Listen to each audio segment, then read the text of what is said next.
Avatar. La plupart d'entre vous connaissent l'histoire de cet humain se retrouvant sur une autre planète avec un corps surpuissant, qui va découvrir une nouvelle culture, vivre plein d'aventures et devenir un héros légendaire.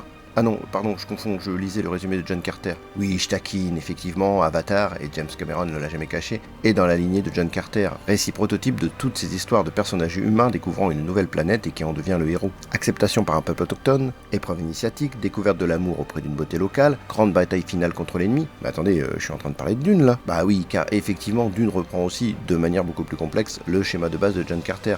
D'où des ressemblances également avec Avatar, dont d'autres éléments font écho à Dune, comme la dimension écologique absente de John Carter.